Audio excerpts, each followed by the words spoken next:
Hi guys. My name is Ashley, and I would love to share with you a few interesting things about my favorite artist named Gustave Corbet. Before I do this, I want to consider some of the things our teacher, Meredith Browne, has asked of our class. Considering the fact that we must always keep our eyes open for things that make us think of the course, I guess I'll share with you something that made me think of the course. First of all, you might be wondering why I'm standing in the middle of a restaurant, talking to you about my research assignment. Here's the answer. The other day, I walked into the John Abbott library and took out 5 books that you actually touch on Gustave Corbet. As I have trouble staying focused on studying while I'm at home, I made my way to this quiet restaurant where I can focus better. Once I got here, I started flipping through the pages of the first book I was reading about Gustave Corbet. Apparently, this man lived in a small town named Ornans, in the heart of the Franche-Comté region. He lived in a family who loved one another, which is why he was so affectionate toward his friends and peers. His father, Regis Corbet, was a landowner of comfortable means, which is why people would consider him as a wealthy man. Haha, you're probably thinking, cool story bro, wanna tell it again? But honestly, his life gets more interesting than this, I promise. Gustave Corbet was born on June 10th, in 1819. When I read this, I took out my calculator and calculated how old he would be if he were still alive today. 2012 minus 1819 equals 193. Fun fact. Sorry, I get distracted really easily.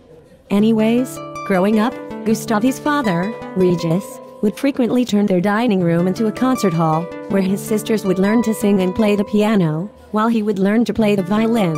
Considering the fact that I'm sitting in a restaurant, listening to classical music, surrounded by families who are rich, I feel as if I can relate to Gustave Corbet. So I'll continue reading about him. Apparently, the environment in which Corbet was surrounded by throughout his youth consisted of art and folk poetry. This has contributed to the development of his thoughts. Although he grew up as a child who would either play in the woods or skate on ice in the winter, Corbet had a desire for objective truth and sincerity. This is one of the reasons why he approached things from an artistic perspective. He believed that painting is real art, therefore it can only represent real and existing things. In school, he had a passion for everything that had to do with form and color. In 1837, Corbet began to seriously paint at the College of Lausanne. He practiced painting small pictures, representing scenes of daily life and landscapes of the Loire River. Many of his paintings belong to the fantasy world, and they are stimulated by romanticism. Once again, the word romanticism. There are so many things in his life that relate to our universe of the arts course. Anyways, long story short, Corbet was a compassionate, loving, caring individual. He cared a lot for his students, and explained to them why he believed art could not be taught. He believed it was important for artists to attempt to recreate the past through their artwork. They would do this by representing what they saw and knew through their paintings. Imitating the styles of previous artists was common in contemporary romanticism as well as in historical genre painting. All this to say, sometimes Gustave Corbet's artwork was difficult to understand when people did not consider the preliminary stages.